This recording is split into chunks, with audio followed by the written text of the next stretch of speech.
Good evening, good evening, good evening. It's Monday night after one night off. We're back. And this time we brought the A-team. We've got some serious heavy hitters tonight. This is season 4, episode 15 of the Plastic Crack podcast. Thanks for everyone joining us on the Monday night. Don't know about where you are. It's absolutely peeing it down here. So you're probably in the best place. So joining me tonight, Alex from Storm of Steel. Evening. Good evening, Steelers, should I say. Evening Steelers, that's the one we should be having, isn't it? Yeah. And for the first time, we have Miller from Miller's Miniatures. Hi, Miller. Evening. Fresh from annoying the Perrys in Nottingham the other weekend. We'll get to that story later on, maybe. And joining us from the US of A, Don Ayres, one of our longest-serving stalwarts of the Plastic Crack, also heavily involved in the Adepticon show in the US. Welcome, Matt. Welcome to us to the show tonight, Don. Thanks for having me. Brilliant stuff. So I can see we've got lots of usual faces in the chat, including a few first timers. So welcome to you if you joined. There's a couple of people from the US, which is great. And I really wanted to talk tonight a bit about conventions and about shows. So looking forward to seeing some comments from people, particularly outside of the UK. And the US as well, because I kind of know me and Alex have probably been to most of the UK shows, I would imagine, between us. And hopefully Don can give us a really good perspective from the US, but it'd be also be interesting to hear about other parts of the world. And I know we've got a lot of people from elsewhere. Yeah, and I have become tyrant. Yes, that's it. The other guys are not allowed back. That's all I'm saying. Locked out. They are gone. They're past their time, frankly. I mean, you know, Martin is literally in the throes of moving. He's probably in a box somewhere at the moment. And Steve's having a few family issues, so he's not really in the right place for it. And Ken, who knows where Ken is? I mean, you know, just Ken. But I will start with a nod to last weekend's Stag weekend. We won't go into any details on it, but there we go. That was the ugly start of his Stag weekend. Only Ken could drink Baileys for his nights out. About to get married, didn't they? But it worked because that was Sunday morning. Oh. It was a very good weekend. There's no shame. It was a good weekend. It was a right mess. And that was one of the highlights, I think. That was drinking with the Perrys in Nottingham. They're local, which was a laugh, I have to say. I did catch up with Alan briefly at Salute, and he said he was a whisker from coming out on the Raz with us up into Nottingham, into the town. We had about 4 beers with him, didn't we, Miller? Something like that. Yeah, I mean, I was amazed they'd come out for one, and after they stayed for more and more and more, I was like, oh wow, are they going to come with? And then maybe I blew it, but yeah. We won't go into too much details about that one, but Miller decided to ask how Michael lost his hand. That was quite a fulsome discussion that went on around that one, especially after 4.5 pints. But anyway, there you go. He took it in good heart, I think, but he's never coming back on the stream. That's all I'm going to say to you. So, Don, thank you so much for coming on. I know you were very clear to me at the beginning. You said, I'm not Adepticon, so we know that for a fact, but you are heavily involved in the Adepticon show and particularly running some of the historical side. So do you want to give a sort of intro into what you get involved in? And okay. Well, first of all, I wanted to say something real quick to thank you guys, Mac from Miniature Realms. You guys jumped in last year, which was our first year Adepticon, and you assembled and painted up those armies for our charity event, and we had some road bumps or some bumps in the road that we had to kind of get over through the year, but happy to say that we were able to get them raffled off this year. And I asked Mike this weekend if he could get in touch with the people that are in charge of the charity con. He didn't get a exact amount that the armies raised, but was just north of $500. So wow. You guys raised went to a very good cause, the American Battlefield Trust, which helps to preserve historical sites over here in the U.S. So you guys did a good thing. So you're legends with us. Awesome. So yeah. So really, let's see. Me and Adepticon. I haven't been long. I've only been to 3 Adepticons. I started 2019. My friend Mike Rafferty, who is now in charge of historicals, and another who runs the vendor hall Adepticon. I've known them for many years. We've gamed together, and but I never was interested. I knew they were part of Adepticon, but I was never really interested in going because I don't want to do Chicago and be miserable around a bunch of people. But he convinced me in 2019 tag along. He said, "Well, we'll share a room, so it'll cut the costs, and you can help me out with volunteering." Now, at the time, Mike was in charge, didn't have anything at all to do with this. He was in charge of the prize support. When has a tournament, they might donate a bunch of product so we would have this huge room with all the stuff from Fantasy Flight Games and GW and Warlord or whoever, and then we sort them out and get them out to the different events. But such a good time. Well, I want to save that.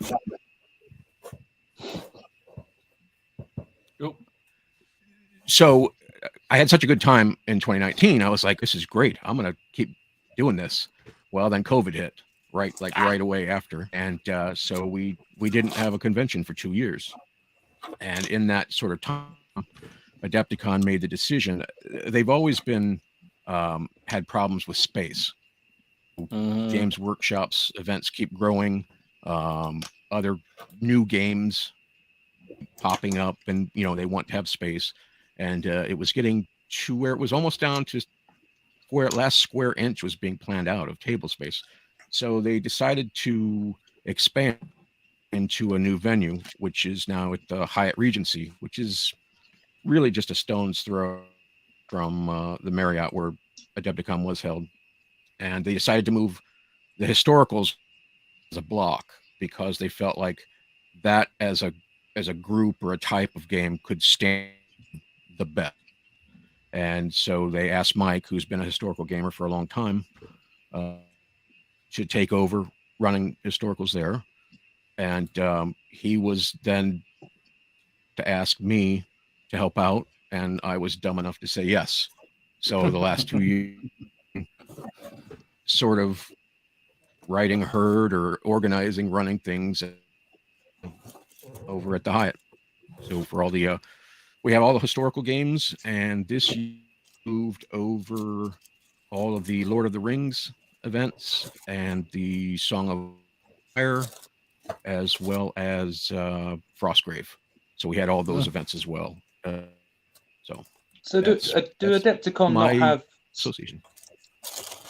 Sorry, I was going to say, does Adepticon not have sort of like some of the other big conventions have like an east and west sort of thing? So like some of the gaming conventions have like an east and west sort of. No, Adepticon is only. Yeah, no, it's only in Schaumburg, which is one of the western suburbs of Chicago. It's the only place, and it's once a year, almost always in, I think, late March. I don't know that it's ever been other than that other time of the year, but that's where it's been the last since I can remember it. Where does the name Adepticon come from? I have no idea. I honestly don't. I maybe they thought it sounded cool. They started. We were talking before the show. My understanding is that they started very small.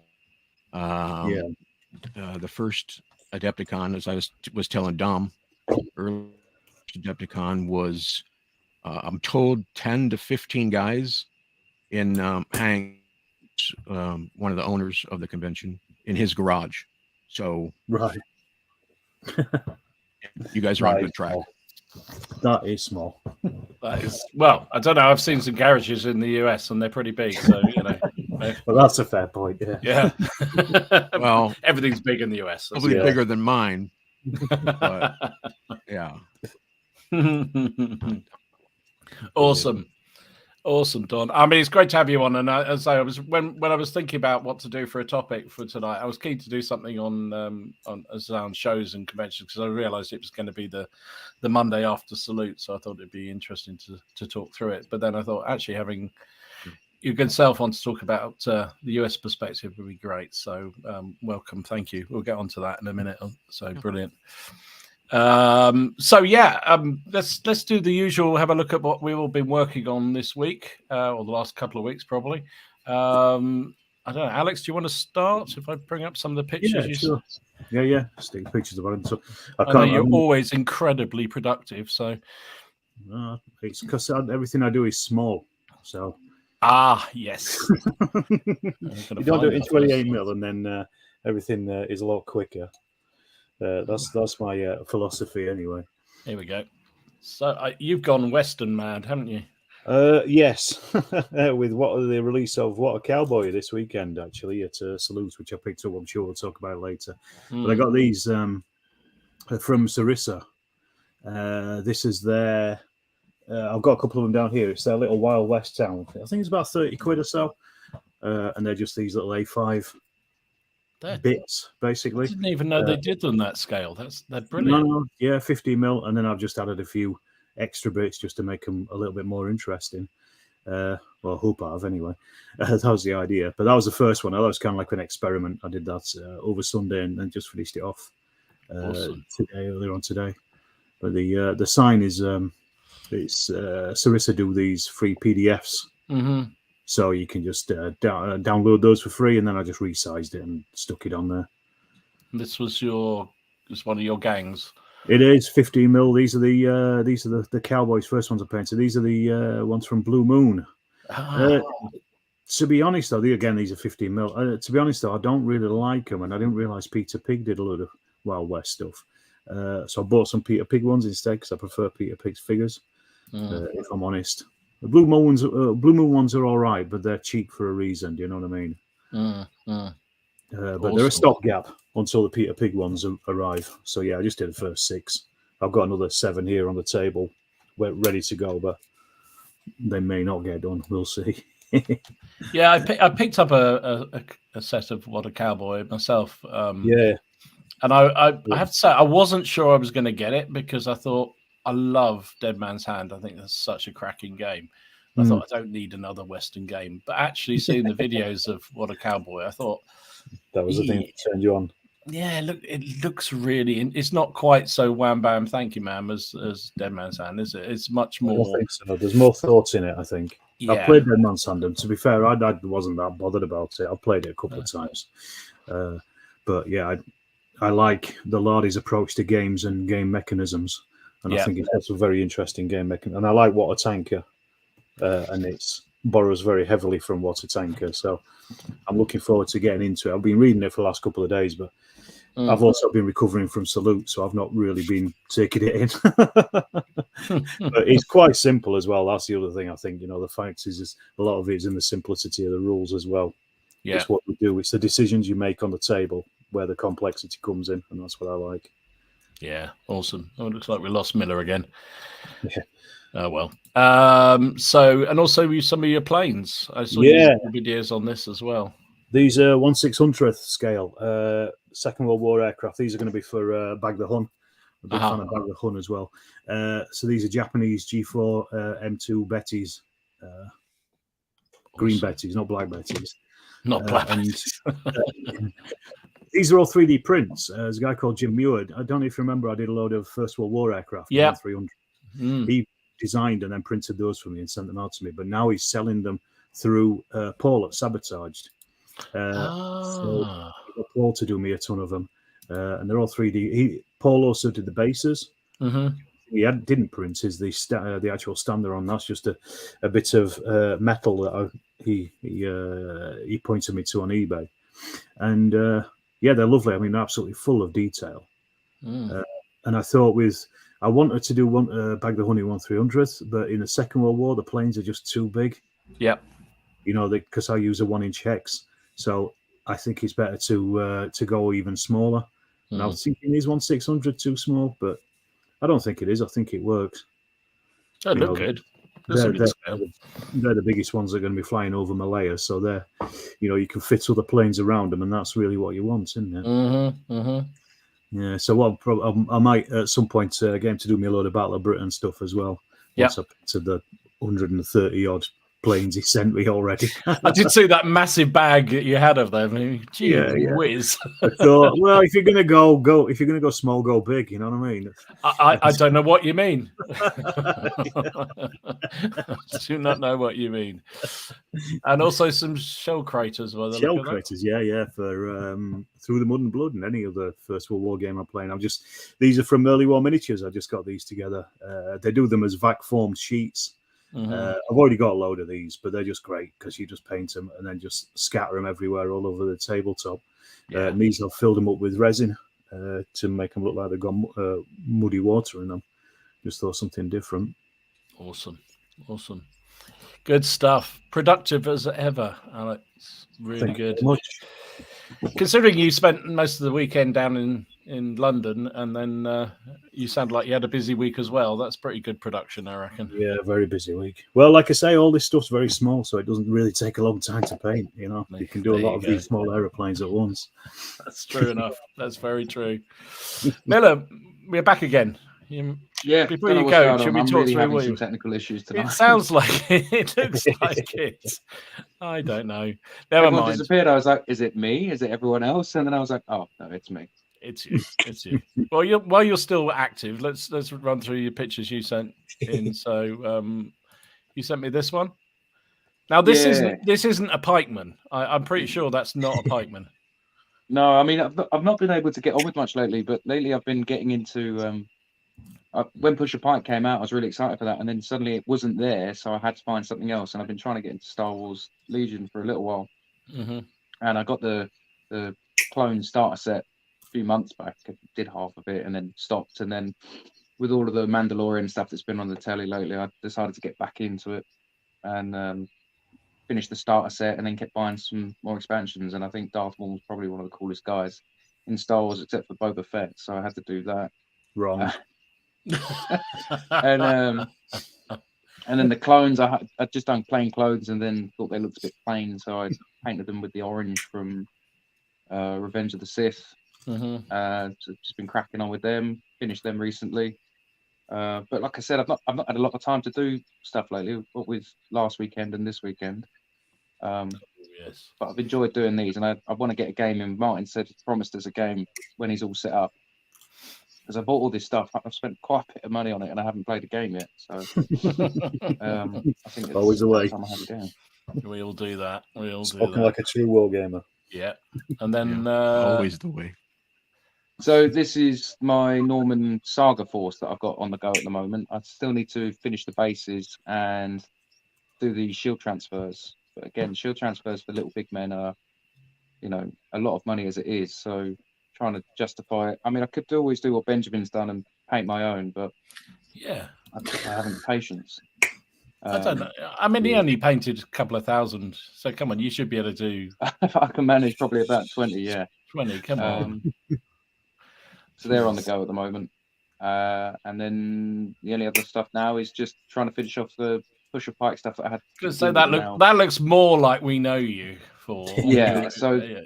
I didn't like the way that Warlord kind of showed the look of the cavalry. So I've done double lines across the 60 by 40s. Annoyingly, I now need 2 sprues, 1.5 sprues to finish one unit. So 3 for 2, and then so I'm going through me Push a Pike tonight. I realised I'm going to need a lot more cavalry sprues to even achieve a proper battle. But we'll see what happens. Awesome. And are you gonna do another English Civil War army? Of course. Martin and Robin keep trying to persuade me to do 7 years war, 30 years war, but I still want to do English Civil War. But there's no reason why you can't just say they're something else, make the flags changeable. That's all you need to do. Just so they Well, slip on. I planned to do that, but I found that the way, because I changed the flags out for brass flags anyway, just because I didn't like the size of the flags. Yeah. You know, they're quite small. You know, like really, really tiny, like less than a postage stamp. So I've chopped them out and trying to put the brass pikes back into the hands. They're too tight, just that little bit too tight. So maybe on the next lot I might try and do that. But for now, Are you going to use any other manufacturers like Peter Pig or anything like that with them? I do like the Steel Fist Miniatures ones. I used them Okay. a while back before any of this stuff had been announced, and I did a small base with them. I think I'll probably use some of the personalities from them because they're a lot more detailed than the Warlord resin ones. They've got a lot more character to them rather than pretty much the same figures that I've painted in the 28mm, but flatter. Yeah. But Yeah, I think, people say I haven't actually. I've got the box there that arrived on Saturday, but I haven't even opened it yet. But the cavalry, everyone says they're a little bit not great definition on the cavalry figures. Is that true? Yeah. especially on the where when they turn to the side, it's not too bad. But when they're forward facing, you've just kind of got almost flat, and you almost have to try and simulate a strap where there isn't one because it's just flat. I'm literally painting some of the ones now. I don't know if it's just because the ones that came on the War Games Illustrated might have been less of a quality than the ones they've released, like an earlier print or something. But I haven't been through the rest of them, but yeah, Epic's saying the same thing. Sorry, Old School saying the same thing. It said his sprue that came with WI was a bit crap. There's a blog I think called Keep Your Powder Dry. He posts a lot on Twitter, and he was saying the same. And I think Warlord had got in touch and said there were supposed to be a pre-release version of it or something, but he then looks at the later ones, and apparently they're still pretty similar. But, yeah, I mean, looking at these ones now and the newer ones, they're still not 100%, but I mean, at that sort of distance, you're not gonna really notice it. I was going to say, once they're massed up, then that's the thing, isn't it? It's about you're not painting individuals; you're painting units, aren't you? Yeah, absolutely. 15 mil. From 3 feet away, they'll look fine. Exactly. Absolutely. Yeah, Shaco says Peter Pig minis are a bit big to go with the Epic range. Steel Fists are a better fit. Yeah. There's a few 3D Callistra's not bad ranges too out there that I recommend for him. Mm-hmm. There's a guy. I can't remember what his name is online, but sent me some prints a little while back, and they're really, really good. But they were in 10mm before Epic came out, and I definitely recommend getting them. Ken's actually printed some before. Yeah, and Callistra, really we did nice use cavalry some figures in Callistra that for that are our well worth mixing them with the rest. ACW. Yeah, I know, Don. Everyone's said Callister seems to fit really well with the. I know with. I think. Yeah, just the ACW people were comparing them with. They work really well because you've done a lot of. Use a lot of their artillery. Yeah. That sounds like perfect timing to look at some of the pictures you sent, because you sent me some pictures of your big. Certainly nothing in progress. No. But then again, you did show off some very big forces. Let me just bring these up because they were. There we go. That's a good size Basil. That's we put on the second day of Gettysburg, so yeah, that was a project. And we're just talking about Callister. There's some right there in that shot there we used were Callista. Yeah, that was probably the biggest project we did. That probably took up the most time for us this past. Which is why I don't have anything in progress right now, because after Adepticon, we make a conscious decision to take like a month off because and we don't paint anything. Yeah. Oh, I can believe it. Going Putting together something like that must be amazing. Yeah.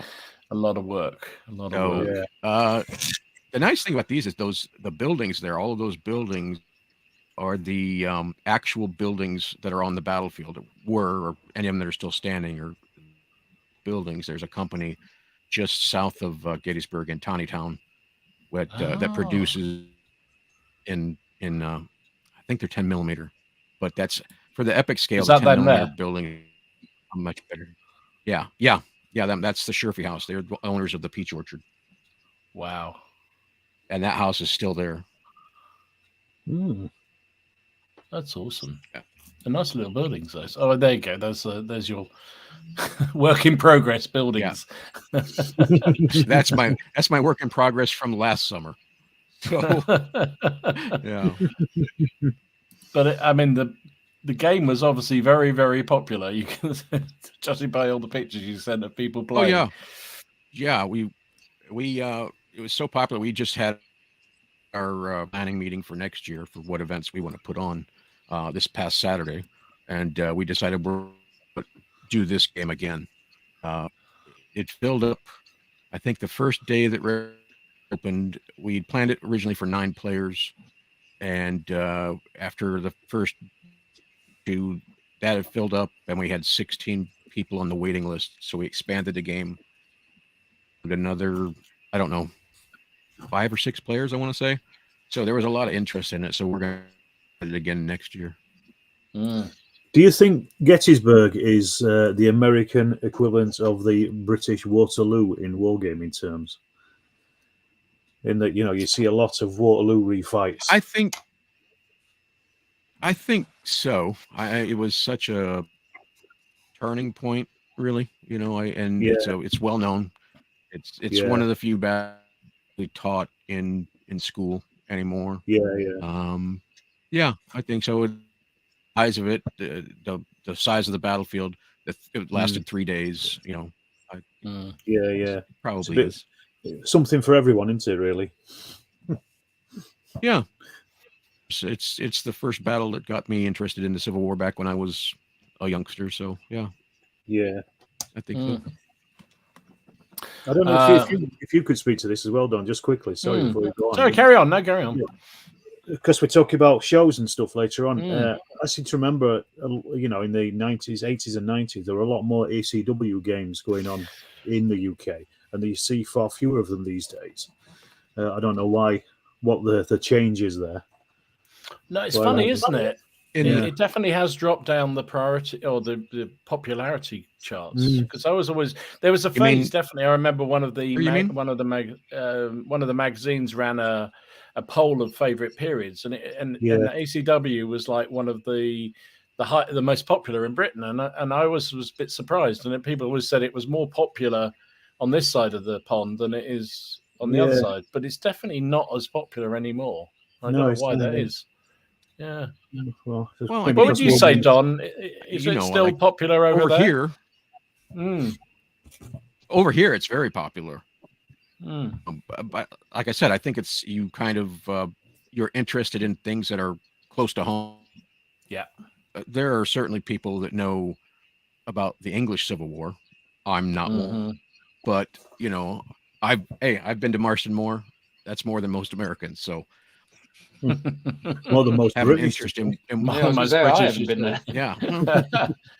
Yeah, Leslie makes the point there's no fashionable rule sets at the moment. That's probably true, actually. Maybe it's just the rule sets drive the interest in it.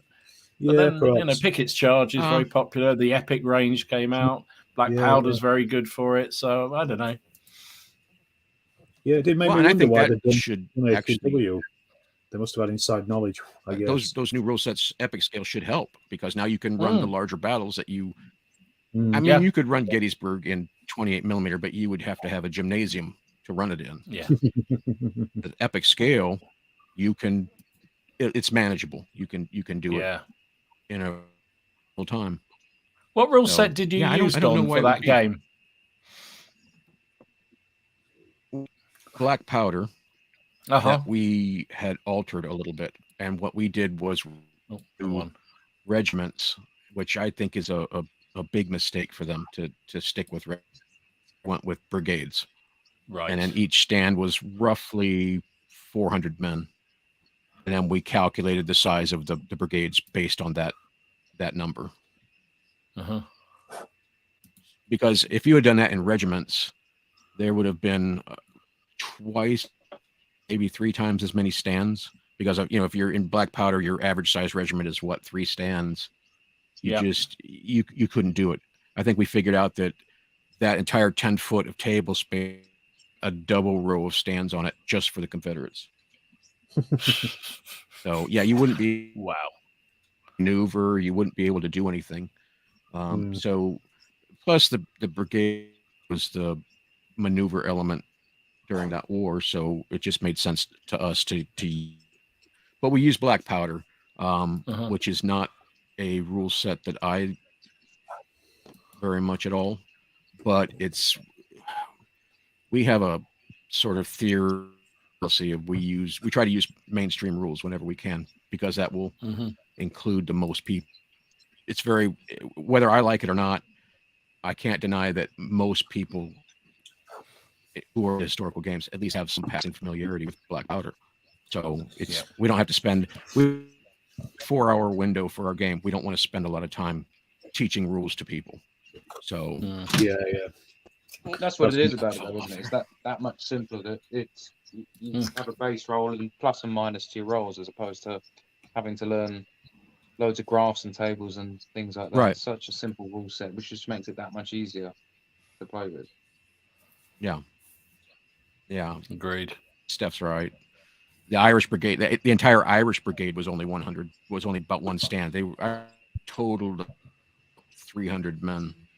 That's the entire. It's all 4 regiments. Wow. They'd gotten beaten up pretty badly before that. So yeah. Awesome. And you also, if that wasn't enough, you sent me a whole load of pictures of this. Alex will like this. Lots of planes. Yeah. Hey, Japanese that's heroes. Japanese zeros for our. We did 3 events centered on, and we wanted to do different game systems for them, and they would be tied together. So we had Betties and Zeros using Blood Red Skies. Battle, the second battle of Guadalcanal. That's the Blood Red Skies. Naturally, you can't see the Betties because they're green on top of that mat. But and we were going to run a bolt action game that ended up kind of going through. We didn't have enough players to play out the full game that I had planned for it. So what we did is we had a bunch of new players there, so we just did a teaching game so they could learn the bolt action rules. So yeah, this is the Betties getting ready to bomb Henderson Field. There was some really horrible dice rolling in this game. It was like they were nothing. The Betties went in, dropped all their bombs on Henderson Field, single hit. So at the end, I was thinking, how am I going to adjudicate this? Well, am I going to say this had any effect on the bolt action game, you know? But they had fun. That's all that matters. At a convention, fun comes before historical accuracy. Yeah, absolutely right. Absolutely right. Just trying to see what else you sent me here. Oh, that's some of the bombers. There you go. Wow. Now this is a game of Blood Red Sky. This is not one we ran. Our friends at Lead Pursuit Podcast happened to paint up some of the jets for them. This is MiG Alley in Korea, and run on some bridges, I think was their target. And that's one of the MiG. Oh no, that's not a MiG. That's a US one. Yeah, that's a MiG. I know that much. I don't know my aircraft very well. That's a Sabre. Sorry. Well, yes. I put the decals on these, and I've been gaming about 40 years, and time that I ever put decals on a model. So I painted these up and put the decals on. Our friend Doug, who was running it, he goes, you got some of those American roundels, the stars are upside. Said, oh really? No, I didn't. Wow. that one's fine. That one's yeah. Point to the top. Actually, I think the one on the side. Yeah. Let's have another look. Yeah. Oh yeah, that's. I can see that so isn't pointing upwards. Yeah, the one on the side is upside down. Yeah, on and get them stuck down and not get them stuck to my hands or forehead or anything else. I was like, when he told me that, he was laughing. I said, "Shut up and take them."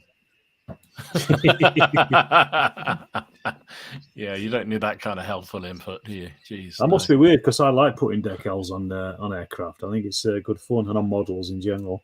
But that's I think on my modeling background, yeah, I do enjoy it. Once I got over the initial fear of it or the ease, I realized that there really isn't that much to it. You know, I used the and it was really. I watched a bunch of different, videos on how to do it, and it wasn't bad. It wasn't bad. Yeah. It's not my favorite thing to do, but it's not a terror to me anymore. Yes. Awesome. That's really cool. I think there's some great stuff there. We'll get on to the conventions in a minute because I'm really keen to find out a little bit more about, because just stuff you've already talked about there has just made me go, wow, I want to know more about that and that. So let me, oh crikey, I've just realized I'll get absolutely slammed by the guys. I didn't thank everybody watching on replay. So thank you, everybody watching on replay. It's a bit late, but I'm still thanking you. So all good. Also to say, obviously, we are sponsored by our friends at Boards and Swords in Derby. A reminder that if you need any of your wargaming goodies, contact them. You get them heavily discounted anyway, and then with the code PCP5 you get an additional 5% off. So really good stuff, and it usually arrives very, very rapidly. So and also while you're there, Ian's a great dude. He is brilliant, isn't he? And he's fantastic. Really good. And while you're there, just check out Miller's channel, Alex's channel, and obviously make sure you don't have. Do you have a channel, Don, or you're super too busy with Adepticon and all the other stuff? Rafferty and I have talked for years about starting a regular traditional podcast. We couldn't do this, but a regular podcast would just give us a chance to sit around and talk shit about history, which is what we do most anyway. So, we have all the stuff. That's honest. In touch with Stuart Mack in the first place. We had him in a Discord podcast, and then through him is how I found PCP. Good. We can blame Stuart. Stuart's we think about it.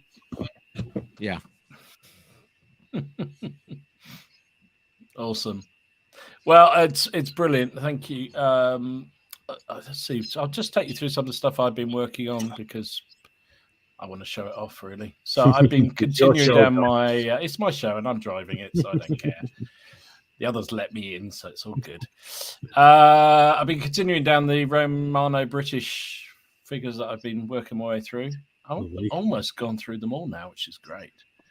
It's another project actually finished. It will be finished, this one, because I'm not going to add to it. So some... What's that for? Is that for ducks, is it?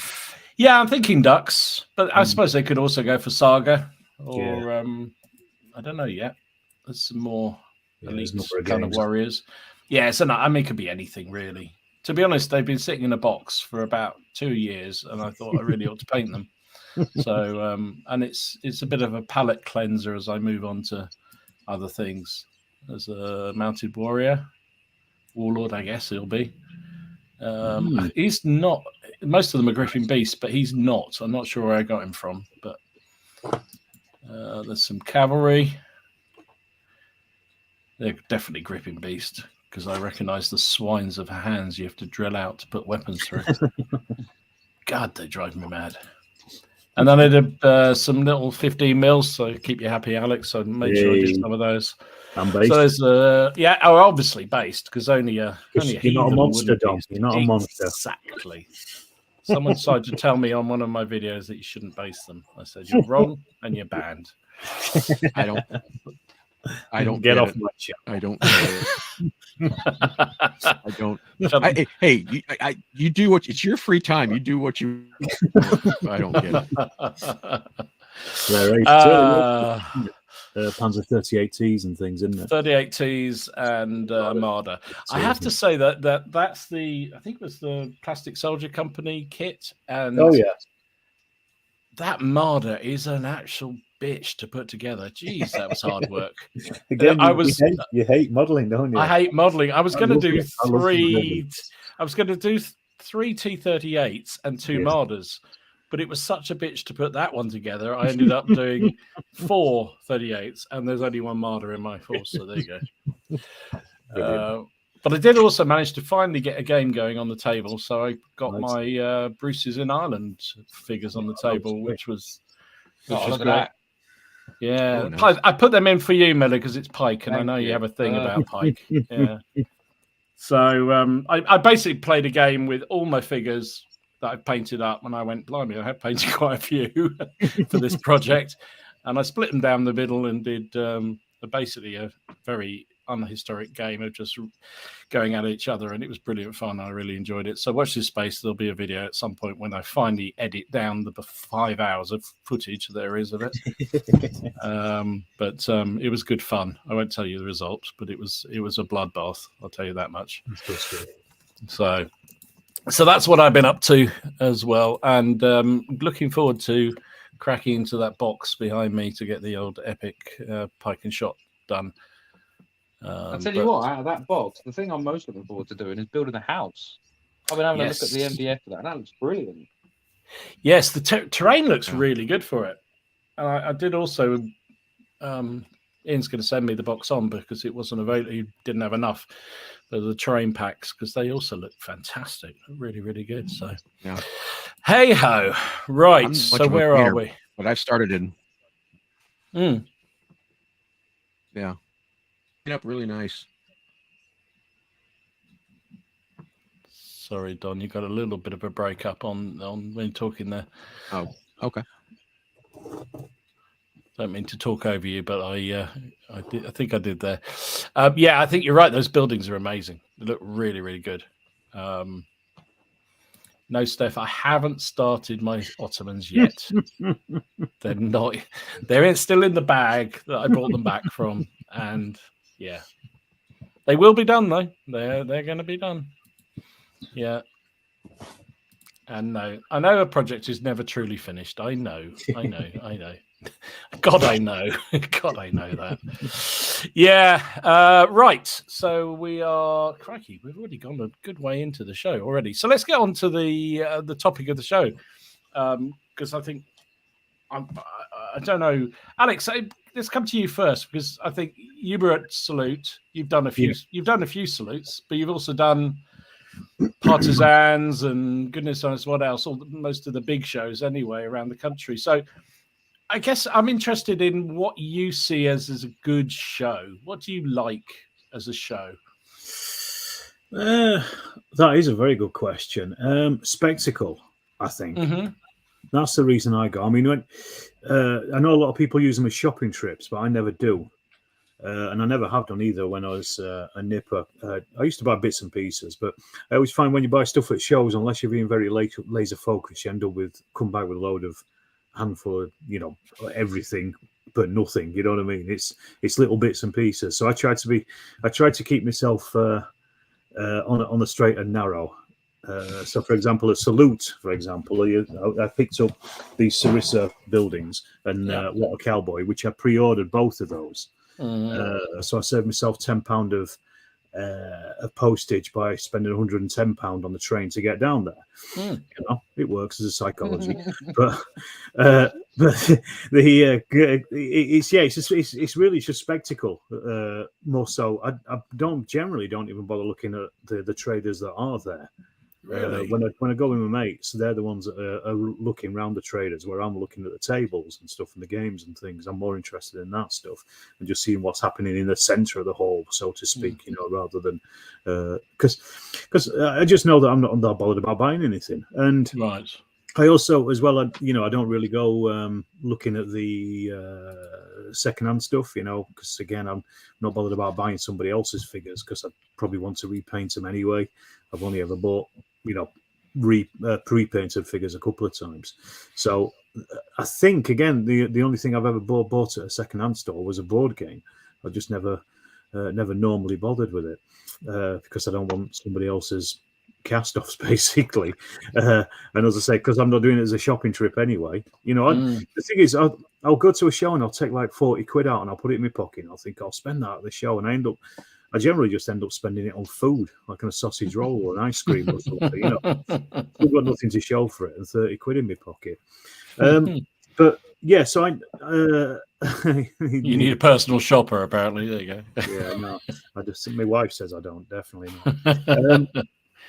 But yeah, so I mean, I'm looking at spectacle, and like I say, things like Salute this year in particular was fantastic, but I think also Partizan just has the pip on it. I think it's just slightly better. There seems to be more better demo tables at Partizan than there are at Salute, and I don't know why that is. Maybe it's because it's more central, perhaps, so people can get to it easier. You know, people from up north can get there a bit easier and bring stuff.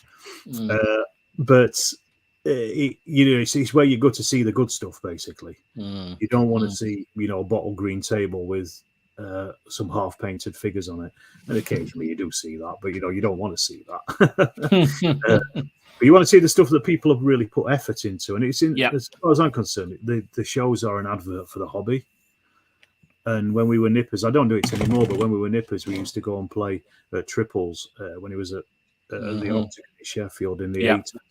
We used to go and we'd spend both days there playing games when we were kids, because they were the kind of games that you couldn't play at home, because we didn't have the figures or the setup or anything. Whereas nowadays, I've pretty much got everything I want to play, and I can just throw it on the table, so I don't need to go to a show to play it. And I'm you may notice I'm relatively picky about the rules that I choose as well. So I'm not that bothered about trying every new shiny thing that's out there as well. I was going to say, but isn't that what I mean? Just playing devil's advocate, part of the beauty for me to go around the show is to see new things. Because if you only ever focus on Lardy, for instance, just pulling it out of the air, then you never see anything new. And Peter Pig as well. Okay, all right, but you know what I mean. If you're only, the fact I love going around shows just to see what's happening. No, absolutely. I mean, this is entirely my opinion. And my opinion is the same as holds the same weight as anybody else's. People do it for different reasons, don't they? And yeah, that's that. And I was just going to say, it's an advert for the hobby, and it's an advert for rules, and it's an advert for people to go and play. And that's why it's great to see participation games and people ensuring that there are participation. I was helping Joe Bilton out on that Normandy table down at Salute because he'd asked if there was anyone, if I was available, and I said I'm coming down anyway to film, and I just said, well, I'll help you for the morning, but the afternoon I'm going to bugger off and film. But I played a game of Chain of Command with a couple of guys, took them through it in the morning, and then when I came back in the afternoon, took another people through it, and then one of them went off and bought Chain of Command while he was playing it, or he sent his missus off to go and buy Chain of Command while he was playing. So it had a desired effect. And what I'm saying is that won't just be the only time that's happened that day. You're going to get that for every game that's going on. People will be picking them up, and I've done it in the past. Where you've seen a game, or when you were a kid, you played a game and went and bought the rules afterwards, and then never played it. But at least you've made a buy of it. And I think it's a great. I think that's why I like the spectacle, because that is the advert for the hobby. It's what you can aspire to.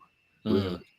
It is, isn't it? It's the ideal we all have, well, most of us have, I think, of a game when it's all that beautiful sculpted terrain that somebody's spent months and months and months building to put on a convention. Yeah, absolutely, and that is it. And I think, like I say, I think Partizan might just be slightly better for Salute for that. I don't know why, it just feels like there's more of that going on, even though Salute is so big. But then maybe it's because Salute is so big that you kind of get lost in it a little bit.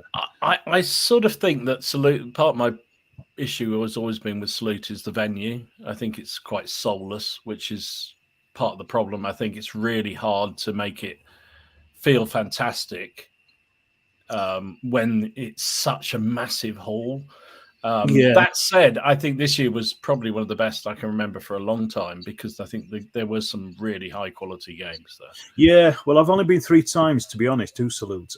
First time was back in 2019, just before COVID. Then the second one was just after COVID, when it was only about half a show. Yeah, and then this was by far the better of the 3.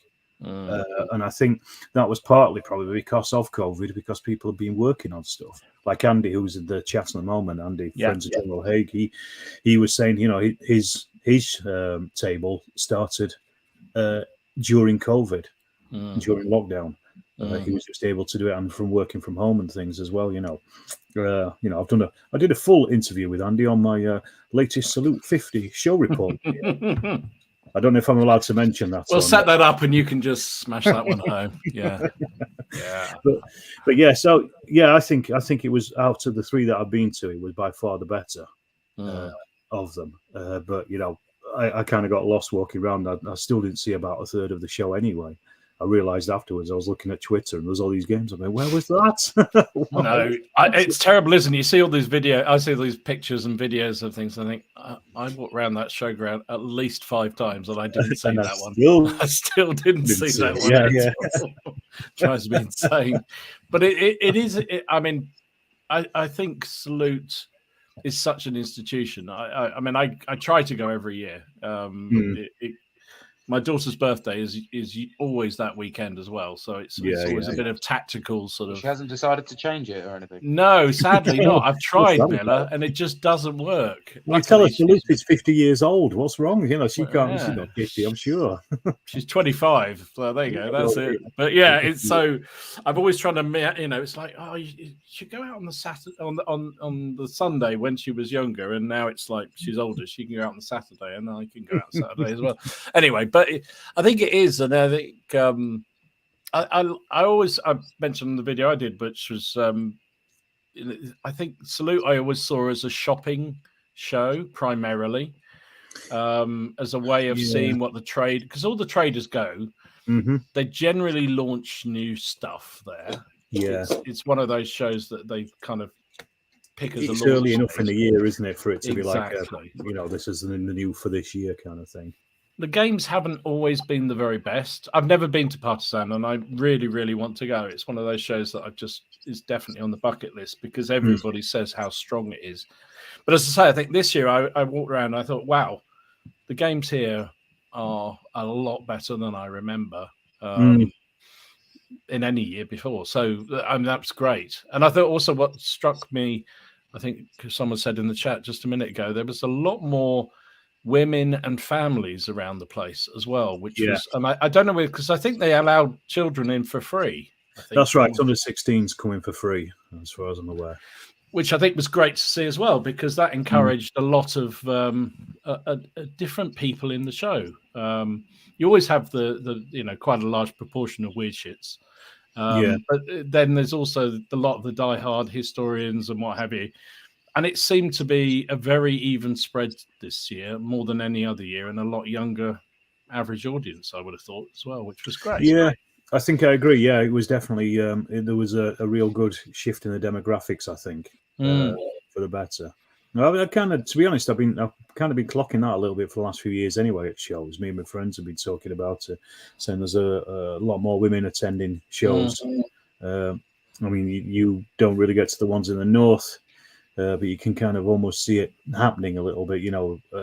We've been going to shows for years and years, and there is definitely a shift in demographics. I mean, there was probably always kids, not loads, but there was always kids. But yeah, women certainly, and it's great, for the better as far as I'm concerned. Absolutely. Well, we always talk about the hobby's just too old. So more younger and so women joining the hobby as well is great. I think it's really good, makes a big difference. And people are talking in the chat about Kensington Town Hall and what have you go, Paul saying it was a Kensington Town Hall. I remember Kensington. I mean, that was my fond memory of Salute, was going around Kensington Town Hall. It was a nightmare because it was in all different rooms and different buildings, and trying to find your way around it was a nightmare, but it was great fun. But, Triples was a bit like that. It was it had like a warren, literally a maze. You'd walk around, you'd see this new room that you've been going around it for 2 days, and there's a new room that's got somebody in playing a weird little game in there. So, what's going on here? Yeah, it's great, those kind of venues. They're the best. I know. Anyway, yeah, I think it's great. It's interesting. So, what about Miller? Have you done many trade shows? No, I haven't. This is the thing. I planned to start this year. I wanted to go to Salute. Me and my missus, we went to the UK Games Expo last year. I bumped into Alex there, actually. Yeah. I think he was on the big Quarantine board that Geek Gaming did. And that was pretty cool. And I really wanted to try them a bit more. But the problem we found with that weekend was that we thought we had more time. So you've kind of felt you wanted to play the games, to see what was out there. You wanted to have a go. But because of the limited time, you think, well, if we play the games, I'm not going to see what's over there because it's so big. And that's the thing. With this year, we're kind of like, well, if we're going to go, maybe we go for 2 days, have a day wandering around or playing the games, and then spend the money afterwards, if there was anything we're interested in. And I think it's sort of like what you said, Don, where you're there looking for good stuff, but just finding out what's new that you haven't heard about. I mean, if you know what's out there, then that's great. Especially if you know what you're going out there to buy, a new release or something, like you know there's going to be something, or suspected. You're going there for that, and then just there for the visuals. I mean, obviously Games Expo is a bit different because it's mainly board games. There's not a lot of big things to see compared to things like Salute, where you've got big, fantastic tables that people have put months of effort into. I mean, that's what I'm looking forward to seeing, and just things that I would have never thought of trying. Periods I wouldn't have wanted to try. It can be dangerous going to these places as opposed to it can definitely be dangerous. It can be. That's why I've got a buying ban on, because it can be dangerous. But I definitely want to try them, and I want to know what ones are worth my time. I mean, like you say about Partizan, but that's quite high up north. I mean, you recommend it, but then obviously if I'm traveling up north, you want to know you're not up north. wasting your Partizan's time not up north; it's down south. No. Newark. Newark's down south. What's the other one? It's north for you, Miller. It's north for you. Don't you let him. For Alex, anything. Leeds. That's Fiasco. That's the one. Fiasco's in that one's Leeds, up north. So that's the one sort of thing. Like it. a lot of people say that's quite good, and it's like, well, if I'm going to travel up there, I want it to be very good to warrant, like you said, the travel time and the expense to go there. I mean, I'm more than happy to go Crackpon because I'm going to see my mates that I know are there, and it's a good laugh, and it's a great thing. I mean, it's not an expo, but give it another 10 years, and like you said, Salute or Adepticon started in a garage. I mean, Crackpon could be hiring out the expo at some point in the next 20 years. Bloody hell! Oh God, don't go there. I would say I would. We might bring you in as a consultant, Don. That's for sure. Jeez. Yeah. That sounds like a perfect sort of to head into the American scene, because like the guys are saying, there's always so much going on at a British convention, but a British show, but most of them are like a day, sometimes 2 days. But your conventions go on for 3 days plus, don't they? So how does that happen? Well, what's the sort of structure of something like Adepticon? Well, we run Wednesday until Sunday. So most of the time it's usually just people coming in and getting registration and stuff like that on Wednesday night, but there will be a few small and then Thursday is kind of a slow, but we have a few things there. Friday and Saturdays are our big days. That's when we'll have the bigger events like Flames of Wars Nationals will be then. A lot of the Bolt action tournaments are going on Friday and Saturday. I think people look as a travel day. They're going Sunday, which we're hoping to change a little bit, because it's a free day there that not a lot not a lot is going on. But I think people, when they leave on Sunday, they're missing out a lot, because if you look at the game stuff, a lot of their tournaments are still going on Sundays. So into, doing more stuff on Thursday and Sunday. But I shows are like that.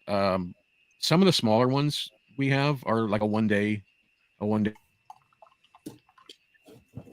to one last over the wintertime in Cleveland. It was a 1 day event. But yeah, the lucky day. We Adepticon, me and Mike will be there from Monday to Monday.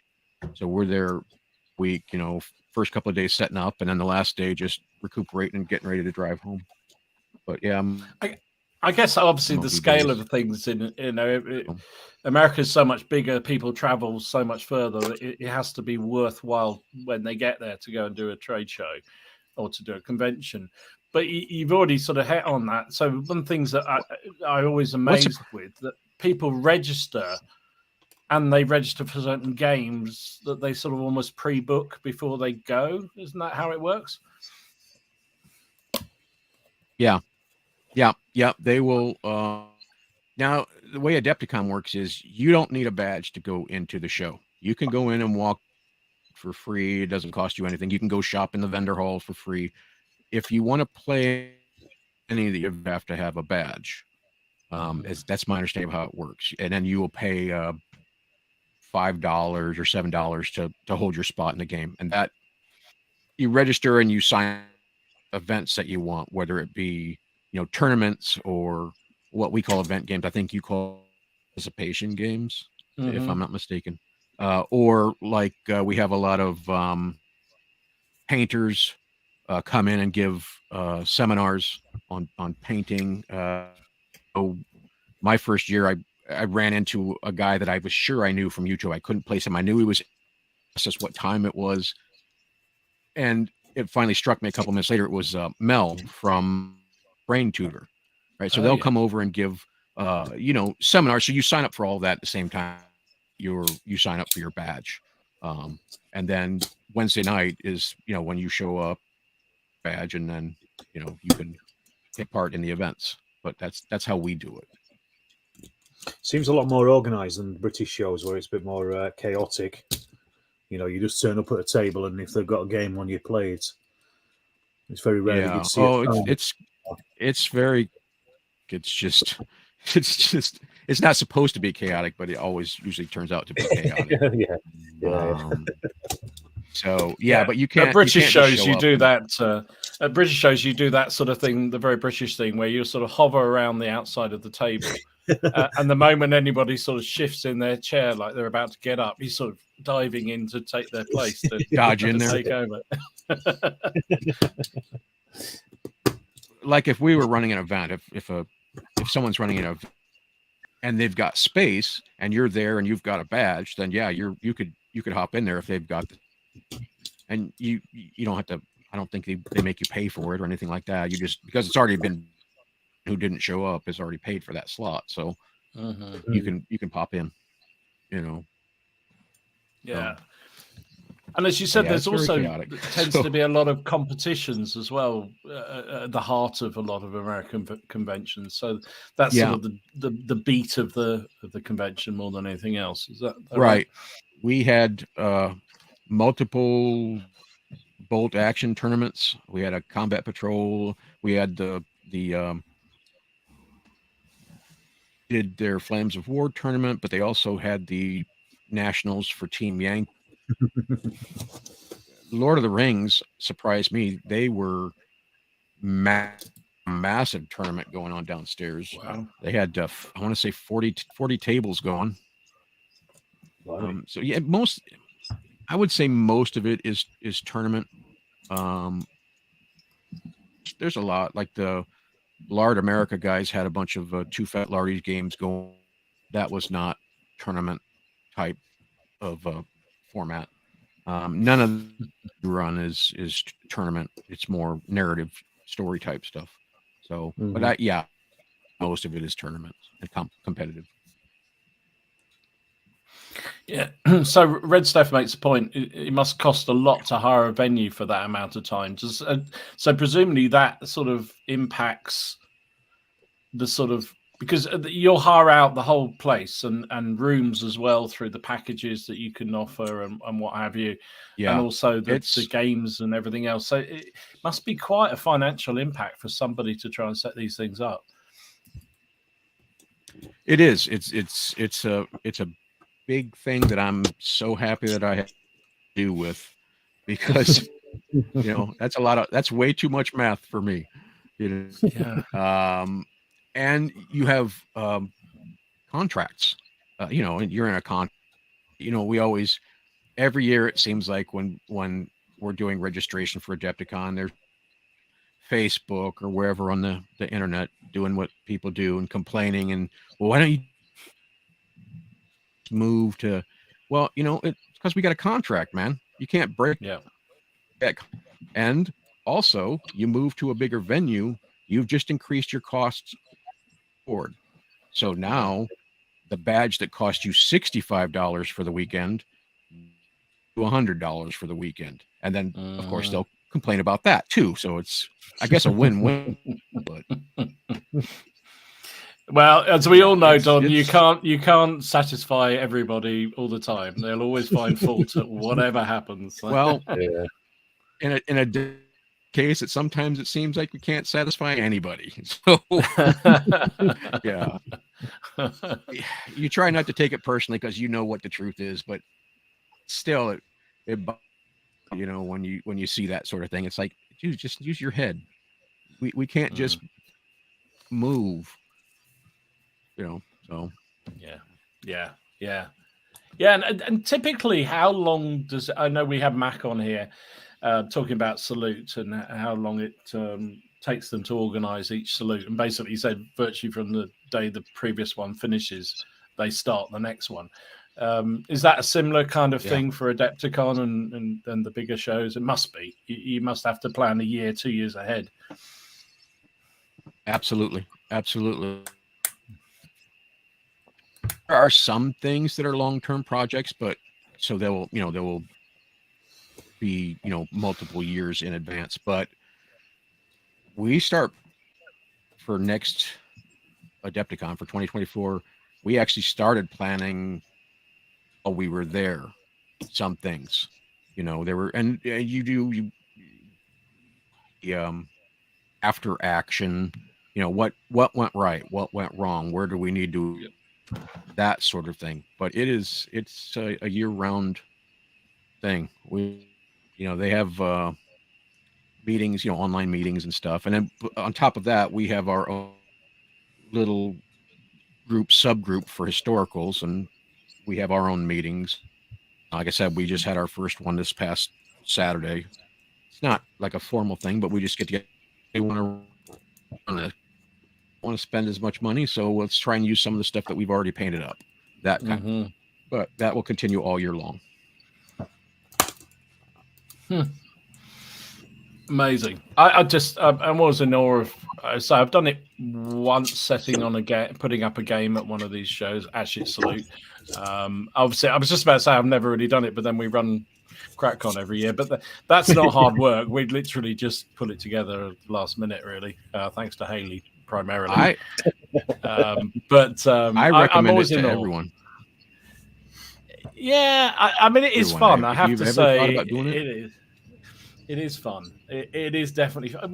Have you ever? I mean, what about you, Miller? Have you ever wanted to run a game? I mean, we ran that game last year at CrackCon, but that was kind of a bit of. Yeah, I mean, I don't know. I mean,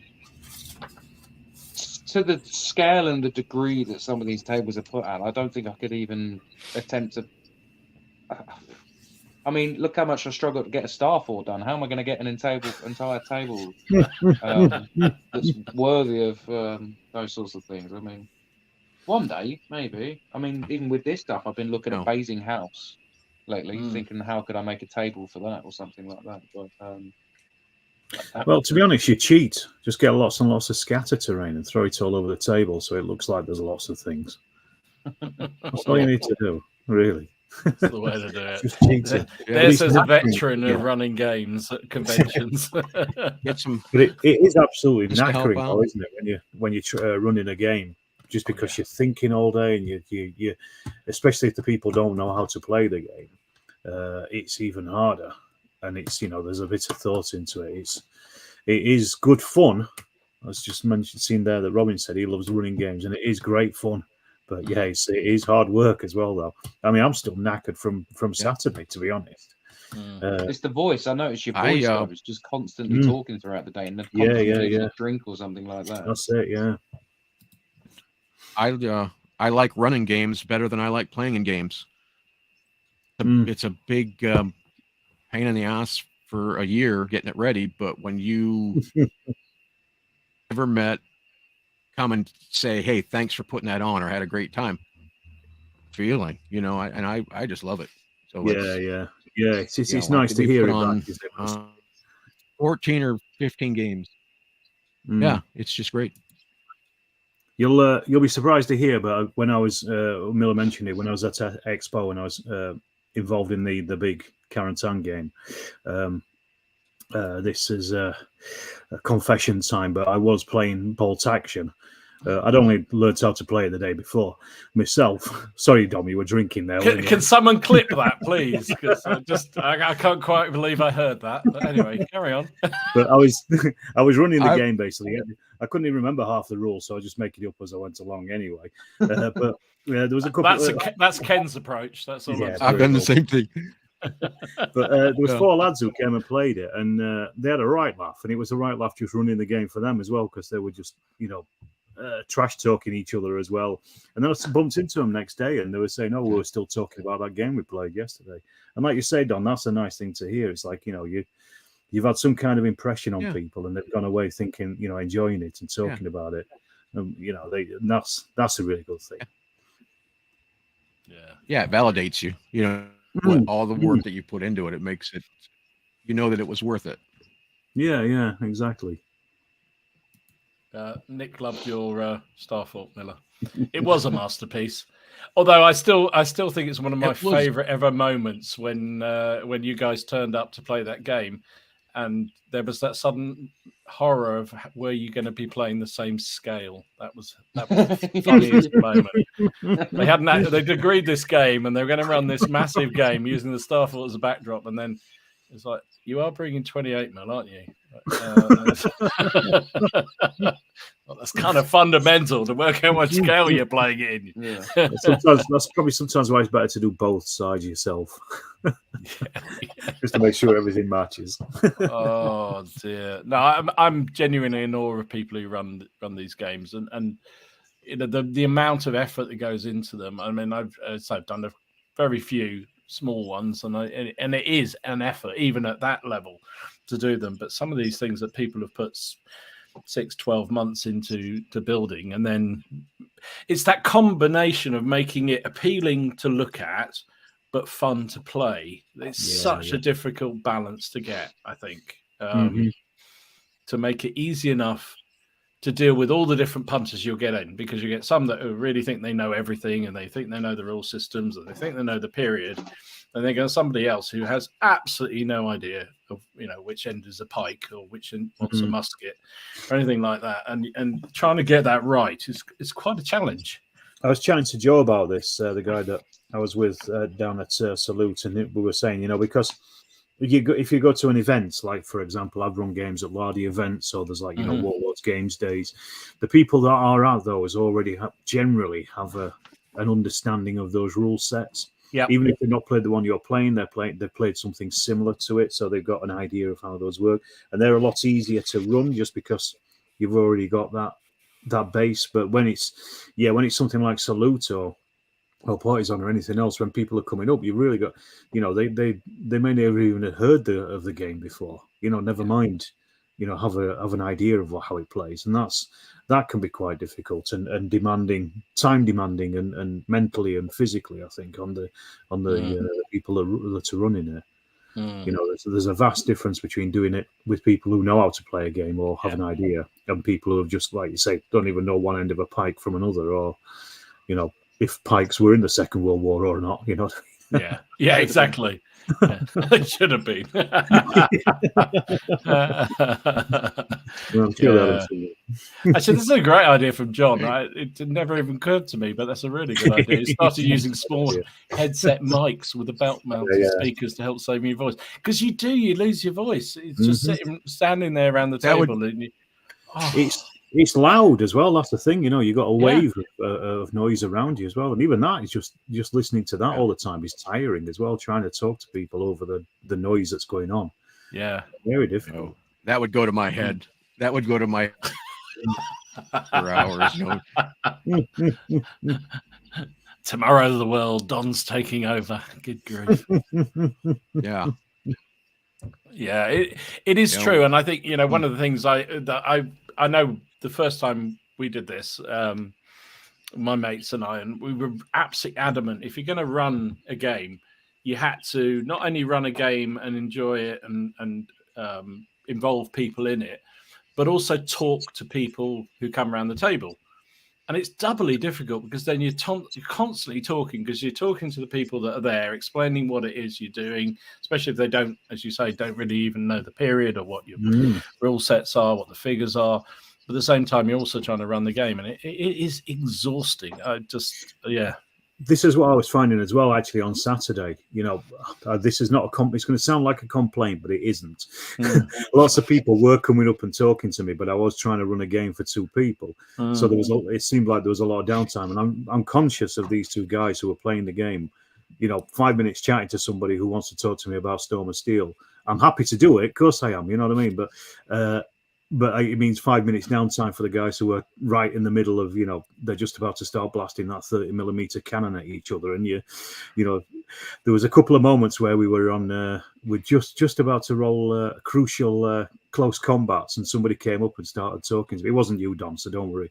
But someone came up. I know you blanked me anyway, Alex. That's all I'm saying. Yeah. Who?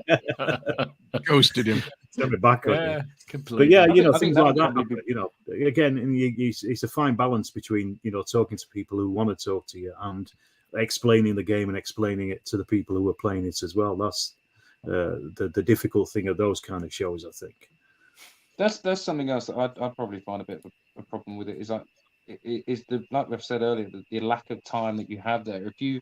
If you're hosting a game, maybe obviously it's a bit different because you're there maybe for the whole weekend, but you're there at that table for most of the day. You've lost that time to go and enjoy the place yourself. That's what you're there for, to enjoy it. And if you were stuck at that table all day, like you said, absolutely, when you were helping, you'd only help for the morning because you want to go and have a look around. You don't want to be stuck. Yeah.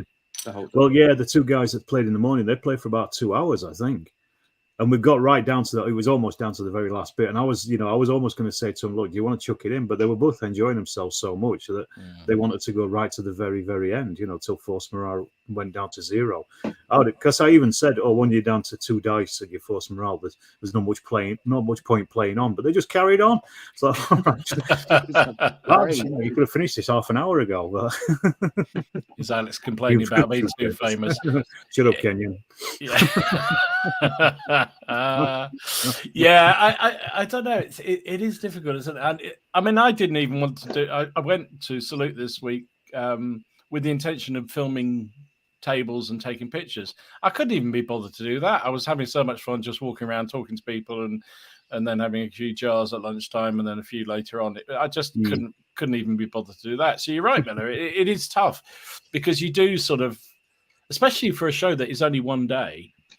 If you're running a game and you're on that table and you're doing it really well and you're talking to people and then it comes to 4:30, 5 o'clock and you're trying to shuffle it all away again. You think I didn't even go to that stand next door that I wanted to go to because you've been so busy. It's really tough. So you almost need 3 days of it so you can have one day of one day of doing the game, one day playing somebody else's game, and another day doing shopping. I think that would be ideal for me. But there you go. But no. Right.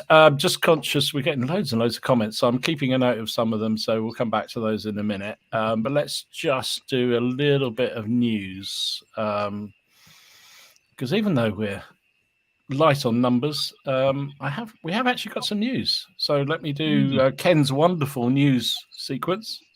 Bear with.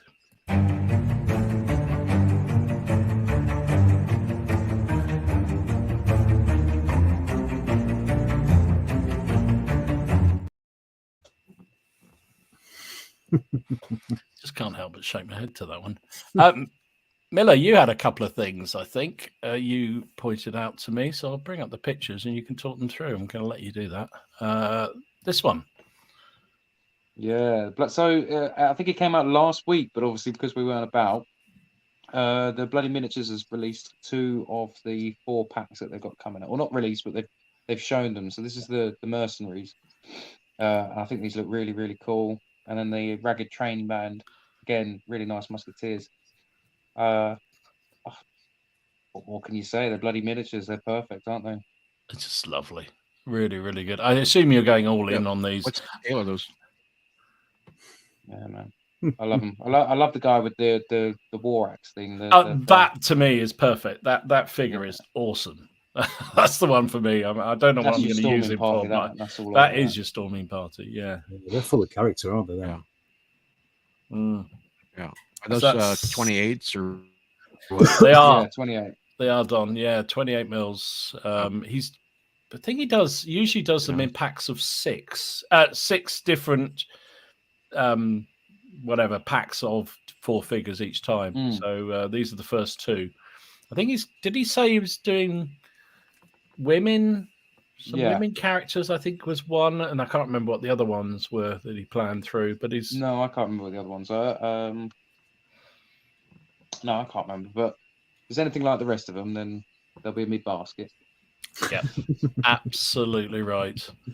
And the other thing I think you reminded me was these, wasn't it? Yeah. So this is the Perry's. Damn them! This is their plastic French Franco-Prussians.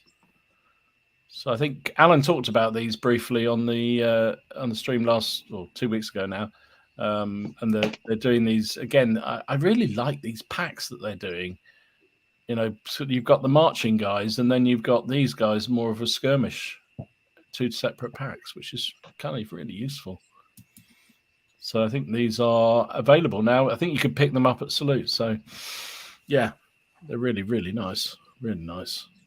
And I thought, am I going to stop my Franco-Prussian figures? And I thought, no, I can't stop it. I'm going to have to. That's one for the future.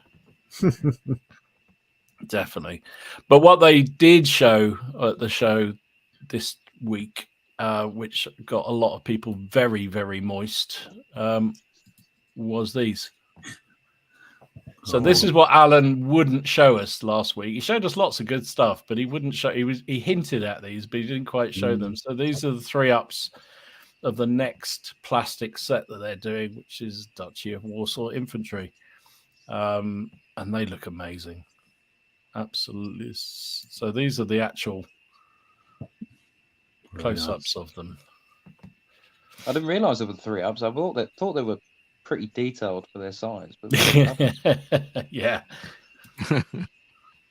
So I think, again, they're doing it exactly the same as they did with those Franco-Prussians. They're doing a sort of marching set in one box, and then they're doing a skirmish set in another box. Very nice. I've never understood how sculptors get a 3-up down to the size it's supposed to be. You and me, it's magic, Alex. It's all it is. It's voodoo. You know, it's voodoo. Exactly. It's got to be it's the only way it can happen. So other things I saw was there's a big push on silver bayonets. There's a whole new. There's another new supplement coming out, which is this one. The Carpathian Castle Pier, is that? Castle? I can't read that now. Anyway, whatever that says. Carpathian somethings. And then there's a whole range of new characters they're bringing out as well, which look really... they're lovely figures, I have to say. I did sell mine in the end, but they are really, really nice figures. For those that like the weird world, silver bayonets. They're really cool. And then a bit more let's get back into some proper gaming, shall we say. And this is Empress's new T64, which is about to be launched, I believe. What are the bits on the side of it? The Paddles? I don't know. Is that its amphibious version, is it? I have absolutely no idea. The Oxford boat race. Yeah. More aerodynamic. More aerodynamic. I don't know. Anybody It's their know in the tank chat? plane. Let us know. Probably skirt armor, isn't it? It was like It probably is something like that, isn't it? Yeah. But what? I have no idea. Anyway, there you go. So that's what. Alex, did you see anything else that worth highlighting for the crew? I didn't. I mean, you already mentioned it anyway. What a Cowboy. You mentioned that a couple of weeks ago. That is now released. Yeah. I guess Rich is currently in hospital for the next week or so. He's just had an operation today. He's okay. So I think they're just pausing sales at the moment. So people are desperate for it. Just wait on. But yes, that's all I saw. I don't shop at shows. I don't really look for wargaming news. Sorry. God. Yeah. Generally, all the stuff that you've already seen and mentioned is the stuff that I would have seen and mentioned anyway. I did catch up with Dave Brown at Salute about General Dame 2 and trying to push him on exactly when the when General Dame 2 is coming out, and he said the summer. And I said that's not helpful. Can you give me a little bit more? But no, he wouldn't. So yeah, What a Cowboy has been coming out for the last 3 summers, I think. Hey ho. How about you, Don? Have you seen anything that the crew might be interested in that's coming down the pipe? Not really.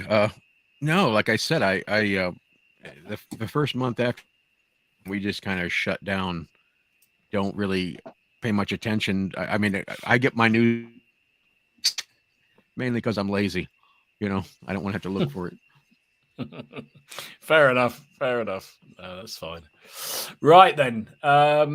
So, crikey, we're getting blimey. It's already only 35 minutes or so to go. So let's go back and look at some of the comments that people put together, because there were some lovely comments around the conventions and everything else. I am going to go back here. Here we go. So Red Steph saying, I prefer demo games that shows the spectacle rather than just a big club at night game. Yeah, I think we'd all agree with that, wouldn't we? Yeah. As you said earlier, that the green mat, Alex, just having that on a table is fine for an evening's game, but when you've gone and spent money to go up to a show, and that's the last thing you want to see is you want to see the terrain. You want to people do it on bottle green MDF boards at my club, driving over the wall. So just throw a green cloth down at least. Go on the cheap. Yeah. That's just me. Yeah, you want something bigger than life. You want something. Yeah. Like last year we did a Team Yankee game that was it was Team Yankee, but we were refighting but we did it on it was 40 feet long and 16, and it was fantastic, but that's what people want to see. Something they've seen Team Yankee, they want something. They want spectacle. Yeah. Well, but the problem is then that becomes sort of like the next time you go, well, how am I going to top that? Well, now I've got to do something bigger, more That's crazy. Bigger and better, yeah. You end up hoist. So ultimately, because that's sort of brings to mind something that occurred to me at Salute. Is there's a lot of games. Somebody was commenting about, I saw that game at another show. I can't remember what it was now. That tends to happen. I don't know whether it happens in the US as much as it does here, but you get somebody's put a club or a group of friends will put on a game, and then they'll go around all the different trade shows running it. What do you feel about that? I mean, it's obviously been a huge investment in time and energy to put that game together. But if you go to that show, and you see it again and again and again, is that a good thing? I don't know. Yeah, I'm personally. Well, I mean, you Sorry, Dom. Yeah. Oh, I think it's okay. You know, like our Gettysburg game, we're going to run again next year. We just went to all that effort to do. Well, I'm not just going to forget about it and go build another one the same size this year because. And so if I don't take offense if I see somebody else running it at more events, I don't have to play in it, you know. So knock themselves out. I think it's slightly different, isn't it? Because you in the US, you're going to a show to play games, whereas I would argue in the UK, you're going to the show to see at least 50% demo games. So that's the difference. I mean, you know, there'll be somebody who wanted to play your game this year, Don, who didn't get on it, so they would be trying to get onto it again next year. It gives them a chance to play it. Whereas here, if you see the same demo guide, I think most games have probably got about a year's life in them. Yeah. You know, if you see them again, you know, Vapn Attack is the first one of the year. So I think if you've seen it again at Vapn Attack, maybe it's time to retire it because you've probably seen it about 4 or 5 times in between as well. And at that point, because again, just because of the difference of geography between the US and the UK, people are getting around a lot more shows in the UK than they are in the US. There's fewer shows. Looks like the elastic band to the US is broken. Yeah, I mean it's a tough one, isn't it? Because you don't want to be harsh on, because at the end of the day, it's a huge effort, and I'm always in awe of people who put these games together. But it's also sometimes a little bit. It's like, oh, I've seen that game. I've seen that game, and if you see too many of them, it's like. But I guess the difference is whether it's a participation or a demo. Because I think you're right, Alex. If it's something you've seen and you couldn't get to play at one show. But then you see it again, others saying, "Oh, great! I can go and play that game that I really wanted to play." Whereas if it's a demo, I don't mean this demeaning. It's just eye candy, so you're just looking at it. But if you've seen it once, you've seen it once. Yes, exactly. Yeah, and you start to see the same games. You know, the more shows you go throughout the year. Like it's like Vapn Attack is kind of like the first time you'll see it, and then you see them again and again and again throughout the year. And as I say, you come round again and it's at Vapn Attack again. So maybe change it up a little. But also, just geographically, I think, like say, you know, Britain is much smaller, so more people move around the shows a lot more than they do in the US. Definitely. And it's probably just a different way of looking at it. What would you expect to see then if you went to a group? If you went to, obviously, if it's just a group of people playing a game as opposed to a company showing a game, what would you I wouldn't say expect, but if you've been to a table and every year they play the same game or the same rule set but just a different campaign, or would you want to see them broadening it, so one year them doing a different period and a different rule set, or are you just happy to just see whatever it is? The rules generally for a demo game don't matter. Doesn't matter because you're not playing it. You're watching. So you're watching. It's the skill that has gone into the painting of the figures, the skill that has gone into the making of the board, of the scenario design, the different interesting wars that they're clipping on. I mean, it doesn't matter if someone's playing Black Powder or General Dame, as long as the table looks great. Is what I'm, so even if they use the same army, they just change the look of the board. Absolutely. Yeah, even so, just something new, something slightly different that you don't think, oh, that I've seen that at the last 4 or 5 shows. Yeah, to Don's point, I mean, he wouldn't want to completely throw out the whole Gettysburg game that he played. Of course. But if you did a different take on it, or maybe a different part of the battlefield, or what have you, to me, that's as good as a new game, then, right? Absolutely. Welcome back, Don. The elastic band broke. Sorry about that. Sorry about that. Yes, I agree. I think computer. Don't worry. It's fine. It happens. You've still got a better connection than Rich from Lard Island. That was the worst one we've ever had. So don't worry about Yeah, it. well, yeah, it's hard to get to Lard Island. There's not much internet down there. Yeah, I don't know. I mean, to me, that whole game, it's a difficult one because I just think if you go to a show, you're going there. You want to be entertained, right? You in some form or another, whether that's the eye candy or the participation, and if it's the same thing all the time. At every show. I don't mean to be bad to put anyone down, because putting on a game is a massive effort, even if you're doing the same thing again and again. It's still the whole logistics of it. It's a massive undertaking. So huge. That's not to demean anybody's effort. No, absolutely not. No. I'm in awe of anybody. I'm very grateful for anybody who puts anything on, frankly. Shrink says Partizan has always been his favourite show because of the eye candy. Yeah. Everybody says that Partizan for the UK is the best show for demo games and participation games, bar none. So, I haven't been. It's on my bucket list, and if I can persuade Elaine that going up to Partizan for a weekend is a really good idea, then I might make it. So, you never know. Maybe to tempt Miller more than you, Dom, but I think the English Civil War Centre is. Yeah, I was literally going to say. I was literally thinking it as you were saying it. That was there. It's if that's not a temptation, I don't know what is. Oh, then David's come in with Crisis. He says it was the best show.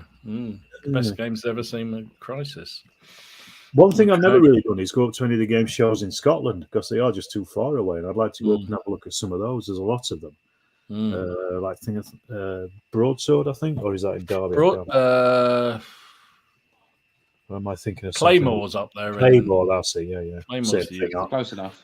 Exactly same thing, aren't they? It's a big weapon. Who knows? I don't know.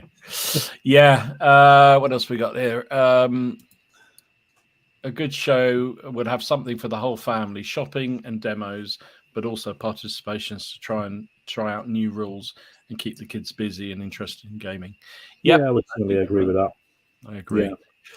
Yeah. One thing I've noticed more and more of a trend, I don't know whether you guys have, but it's the companies putting on games to show off their figures and their rules much more. So you'll see outside their stand a bit game just showing off what they're selling. That was what Chilcon felt like to me. Mm-hmm. Chilcon's my local one. It's literally 10 minutes away from my house, and I went this year, and I was minded to record it as a show report, but I decided not to because there weren't that many games. To be honest, there weren't that many games that were on, and a lot of them were, like you say, basically by manufacturers to sell a specific game. Nothing wrong with that, that we're living in a world of capitalism. That's what it's their bread and butter. But it just it just didn't inspire me. No. So I did, I took my camera and everything, but I just decided I just didn't feel into it really, just because it felt a little bit like there was quite a push from a commercial point of view. It's a tough one, isn't it? Because you want it is a nice way to, if there's a rule set you're interested in or a range of figures, it's a nice way to get a taster. Yeah. I wouldn't want it to be the whole show. Yeah. But that's what I think. I think that it felt a little bit like it dominated the show. Does that happen in the US shows, Don? Do you get a lot of retailers showing off their latest rule sets that way? Well, a fair number of the vendors in the vendor hall that will run their demo games, which I guess really is kind of a blessing, because you don't have to have table space to do that. Plus, we have a lot of small vendors. Mm-hmm. So of the people to run their booth and be somewhere else running demo games, this makes it easier for them to kind of kill two birds with one stone. No, agreed. I mean, we went to Warhammer World the week before last, didn't we, Dom? And the little boards that they had there in the shop I think just having something like that on a stand, just for that taster of a game, as opposed to having to put on a big game, just something to get the flavour of it, I think works perfectly. Yeah, I think I agree. I think those sort of little tiny games outside of the stand or on the stand is brilliant. But I wouldn't want them to start heading out into the actual demo area and take over all those tables, because I don't know. Maybe they could if it was a really well designed game and look good. I don't know. Maybe I'm just being double standard. But I noticed it more at Salute, and I can't remember the last show I went before that than Warfare probably. I noticed it more than I have in the past, and I was surprised. I thought, oh, right, that's interesting. Lots of little tables with games being played by that manufacturer. When you can buy the rule set just here. Which is kind of interesting. Louis Baby's got a question. Let's say I intended to travel from Northern Ireland to one show. Which would be your preferred? Partizan. Adepticon. There you go. Crackcon. Yeah, I was about to say. Crackcon, yeah. Crackcon, obviously. I don't know, Louis. It's one of those things. You'll ask. It's like anything. You ask 1,000 people, and you'll get 1,012 answers back. I mean, I think there's the big ones. Things like Partizan definitely always get a lot of interest if you're coming to a UK one. Leaving the Adepticon out, because that's obviously a very fine show. But I don't know. I like Warfare. We're coming to CrapCon. You're coming to CrapCon. Good stuff. I don't. And we gotta try to wrangle a tour of Warlord or GW, and so we can kind of write it off or somehow. We're trying to figure a way, but we'll when you get really big, we'll be in. That'll be CrapCon USA, won't they? Well, you never know. Tomorrow the world. Yeah. Listen, I'll be satisfied just to go to Adepticon or Historicon or something just for myself, let alone run it as a CrapCon thing. Yeah, I'd love to go to. Yeah. I'd love to go to an American show just for the. To see how I'd love to get back over to UK. Yeah. Awesome. Let's see what else we got here. Louis, Leslie says you've got Duncan McFarlane to thank for the standards at Partizan. Yeah, probably true. Probably true. Trying to look through all these comments here.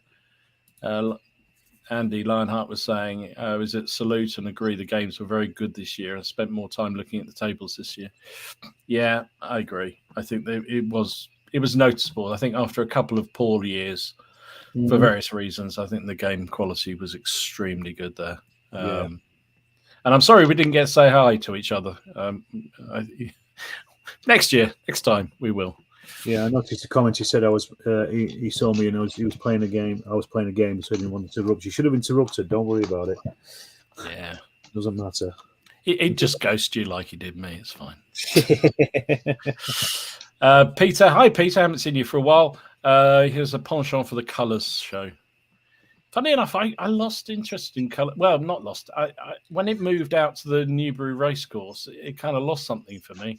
But it is a good show still. I've never been down to it. I keep meaning to. It's one of those where it's just a little bit too far and I can't really justify it. I mean, it's a little bit far out for you as well, isn't it? You have to go down and out, don't you? Yeah. I mean, I justify Salute because I know that I'll get some advertising revenue back for it because the videos always do very well. They always get good numbers. So it's worth it from a channel point of view. But I can't do it for every show, unfortunately. I'd like to. And time as well. Yeah, absolutely. What else we got here? Leslie says some of the Historicon games will go past midnight. Historicon, some games will only be set up for the hours needed to play the game. Interesting. I'm too old to go into the midnight. I'd be done by that. We have games. I would at this last, a month ago at Adepticon, was down, went down to the lobby of the hotel at about 2:00 in the morning, and there were people had set up a new game of Armada. They were playing that, and they would just set them up and stuff. So the cool thing about the conventions is you can always find something going on. Yeah. We always say at CrackCon, the Friday night when we all get down there, we'll play something like Badgers and Barrows in the pub or something like that. Nobody ever does. We just end up drinking and then, what have you.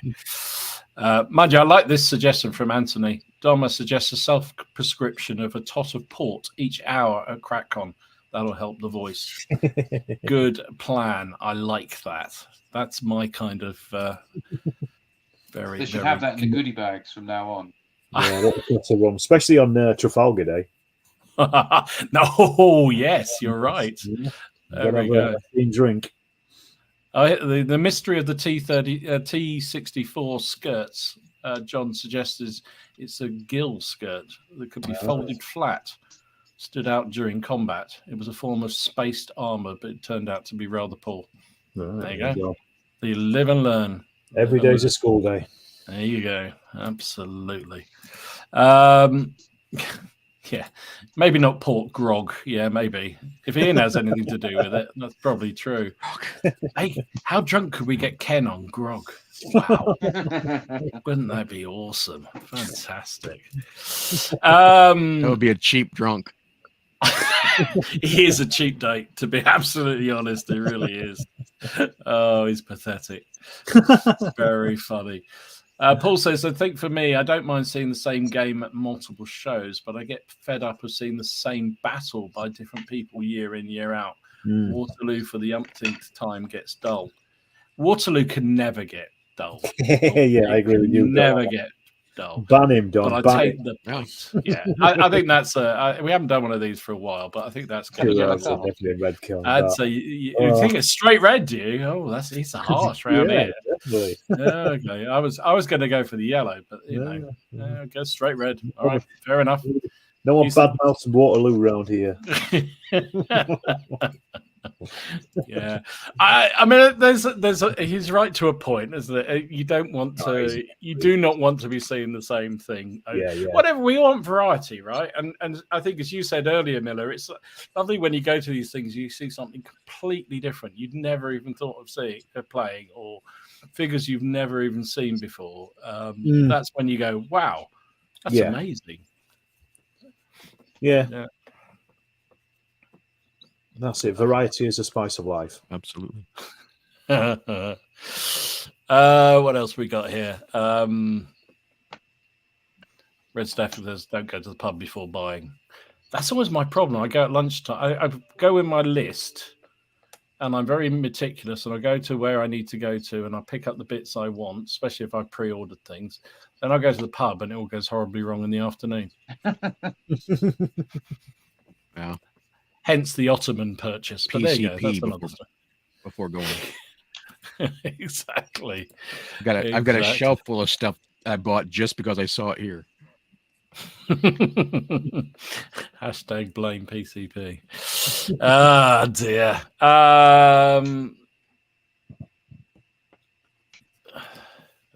Shrink says participation games are gaining ground at shows.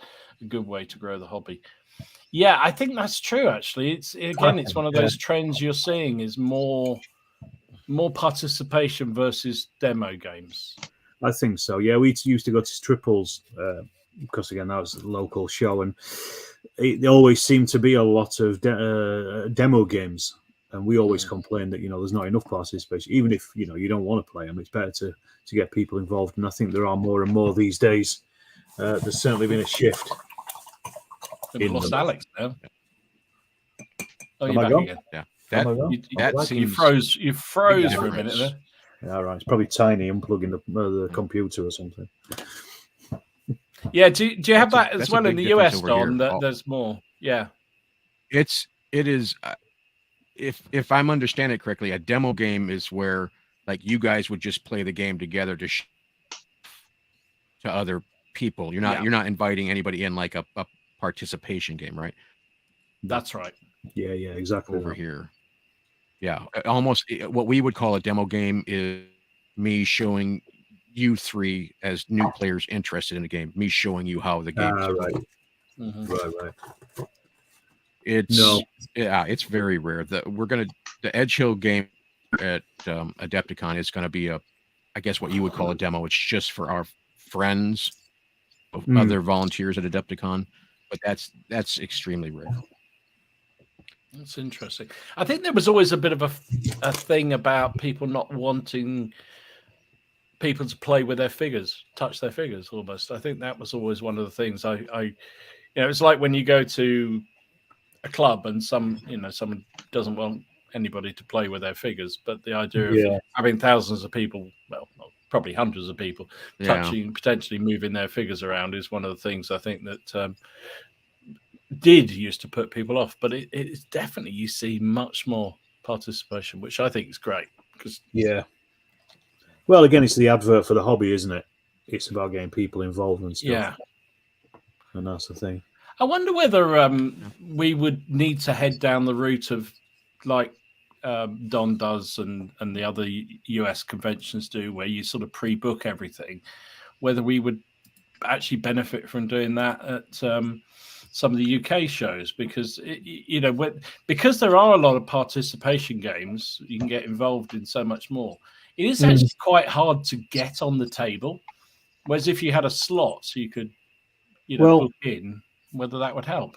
Sorry to bring them up again, but I mean, this is where Lardy games come in, isn't it? Really, Lardy days, games days, and I know Warlord do similar kind of things. I don't know how formal they are, but with a Lardy games day, which you have to go to, Dom, at some point. I don't. You basically sign up with your game choices, and then depending on how much demand there are for each of the different games, you get one. You play a game in the morning, play a game in the afternoon, and they are just gaming events. You are there to play a game with somebody who knows how to play it, or unfortunately people like me who don't know how to play it and just make it up. But that's the whole idea of them is just to play basically those particular rules, and I think more things like that would be better, would be beneficial as well. Well, that was kind of the concept behind CrackCon, was the whole idea that the people put on a game and you sign up to play those games, and you move around in the afternoon or whenever during the day and play out as much as you want. And it works as well, doesn't it? I mean, it's CrackCon is different enough in that way. It's similar to a Lardy game, but because there's lots of different other rules as well in there, so it's quite different in that way. Agreed. I think there's a lot of space for those kind of events. Yeah, I agree. I'm intrigued. I mean, that's one of the things I do love. I mean, I love playing games. So the fact that you can get around a show and play something, and it does really appeal. And that's the thing. Again with the Lardy stuff. Although it says it's Too Fat Lardy's led, they don't actually sell anything at these things. You have to, if you're going to buy something, you have to buy it from Rich beforehand and pick it up from him at the show. They don't have a stall there. So it's they're not. They're not from a Too Fat Lardy point of view. They're not actually a money spinner. Yeah. It's just all about the community, and that's same with CrackCon. It's about the community. That's the point of it, isn't it? It's true. So you kind of have to have a community in place for people to do those kind of things. I think that's probably the difference. Yeah. David says, my personal bugbear, demo games that never move because they aren't being played and are basic static models. Grumpy David has been saying that for years. Do you know, though, the only thing I'll say with that is then you get the other option where they're just playing the game and they completely ignore you. Yeah, that's the and that annoys me more than anything else. It's like you walk up to a table and they're, it's like you're almost getting in their way because you want to watch the game that they're putting on at a show. It's like, but yeah, I take the point. I think it's true. There needs to be a balance, right? Putting on an event game sounds like a episode. It's a funnier. Yeah. Unless you're going to be really, I don't know. I mean, again, one of the games I put on, we've started it as a demo game, and pretty soon thought, no, this is stupid. Let's just get everyone move the figures because it's much easier to, and also you could then talk to more people because somebody else is moving the figures. So yeah, That's it, isn't it? yeah, Yeah. Anyway, we'll come back to some more of this when we got some time, but let's do some of the viewers' pictures. So reminder, each week we try and feature a few pictures from the Facebook page. If you're not a member of the Facebook page, please sign up. We are, let me just check, we're about 8 members away from the 1,000. So 8 people. So sign your grandmothers up, your mothers, whatever. We don't mind, just to hit that 1,000. If nothing else, because Martin's got to do something to commemorate 1,000 people in some way. So we need to come up with Create some burner accounts and get it over that 1,000. Exactly right. And while you're there, hitting the like and subscribe and all that kind of good stuff, please. Anyway, let's show some of the stuff. As I say, this isn't everything that's put up there because there's too much, but we'll just try and pick out a few each week. So what do you think of these? This is Andy's crocodile people. I don't know. Legs. Like legs then from from Jewish Dread. Excellent stuff. And I thought I was going to need Steve or Martin or Ken to know what any of this shit was. And there you go. And you surprised me again, Alex. Well done. Thank you. It's Jewish Dread, isn't it? It's brilliant. Love it. Loved it since I was a kid. Witcher. There you go. Sheesh. This is Bartos is Blood and Plunder Indians that he's been working on. Sorry, Native Americans he's been working on. Blood and Plunder is a game that's getting a huge amount of interest, isn't it? So, very nice indeed. I do like the brooding figure. That is, full of character. Yeah, absolutely. Tony's been cracking on with his epic French. Excellent. That's a labour of love. That is, jeez. There we go. I've been told in the chat it's Cleggs. Yeah, no, I don't know these things. I don't know any of it. It's all weird shit to me. I love these. This is Tim's vintage minifigs collection, 15 mil. So he's got some Mamluks and some guards, chasseurs à cheval.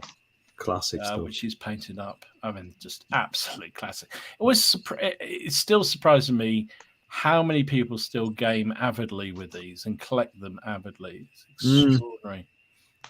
Really, really, yeah, awesome. Nostalgia is a very strong emotion, isn't it? Very much so. Very much so. This is Stephen's D&D miniatures, I believe. These are, I don't know what they are, but they're weird. And they look good, actually. I like them. Yeah. Rather good.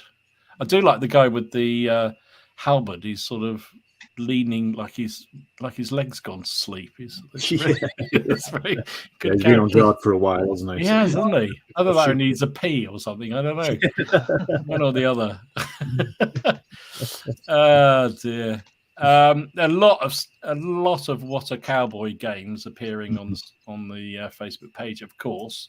So this is Steve's game. Excellent. That he was playing.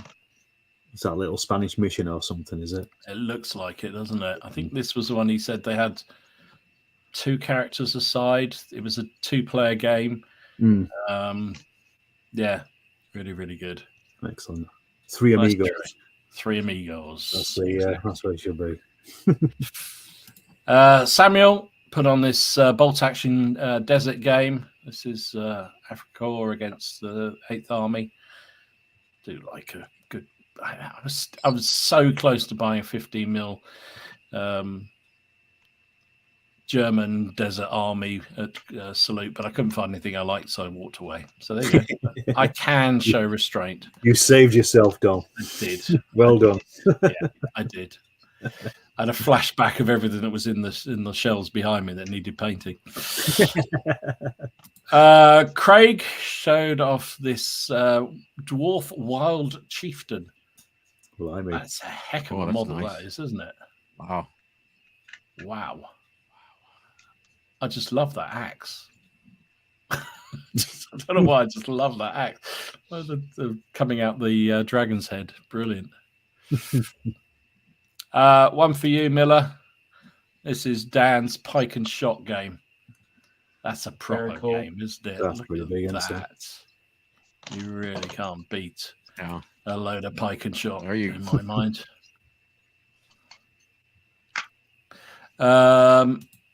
Lee is a man after my own heart. He's started work on the Ottoman Perry figure already. Excellent. Mine is still in the bag. He's already got one underway. There you go. That's a beautiful job as well. That yellow is going to be an interesting color to paint. Talk about What a Cowboy. This is Duncan's version of it. He was playing this as well. 28.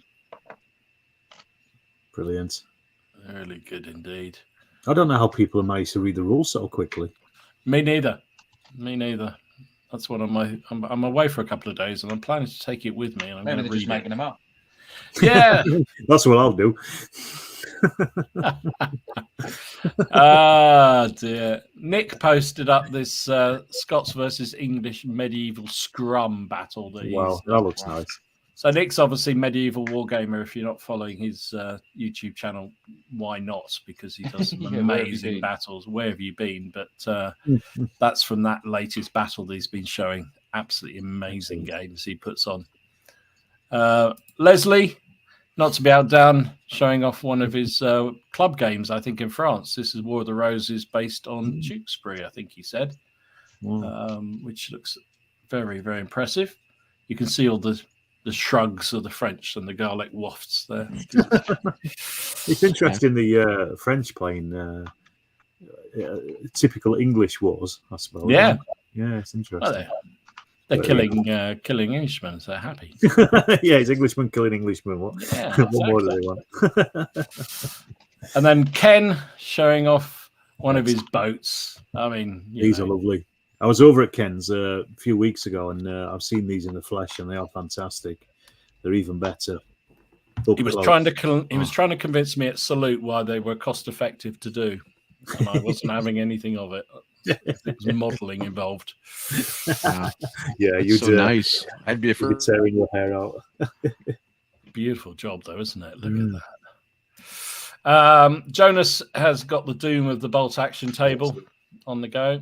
So that is amazing. That's great, isn't it? That is a demon.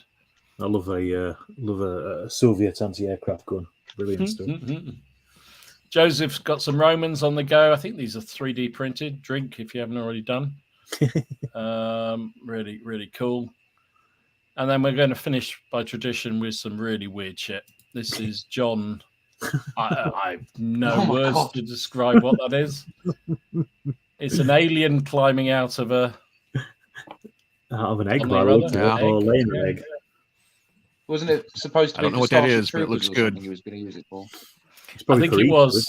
It was for Starship for Easter. You'd be really upset if that was your chocolate egg, wouldn't you? Oh my god, that would give kids nightmares. Anyway, oh my goodness. So, just like that, we're at the we've gone past our 2 hours, so these guys will start charging me extra for coming on. So that is it, gentlemen. Thank you very much indeed once again for joining us on a Monday night. Thank you, Don, for joining us. Really, really appreciate it. Alex, as ever. Oh, and Tiny. Oh, look at that. We got Tiny. Right at the last minute. That'll put the numbers up like crazy when she appears. So, and Miller, thank you also for joining. Really good to have you on, mate. And look forward to seeing you all very, very soon. I would tell you who's taking it next week, but I have no idea. So when we've worked it out, I will let you know and watch out on the channels. Oh, look, Don's up. There's another cat. Oh, my goodness. Clickbait. Oh, my goodness. This is gone crazy. This is escalated to a level I hadn't expected. Oh, my Lord. So anyway, thanks for watching, everybody. Thanks once again. Have a really good week, and we will see you next Monday, hopefully, if anyone is around. And yeah, see you soon. Cheers, guys. Bye-bye. That's all.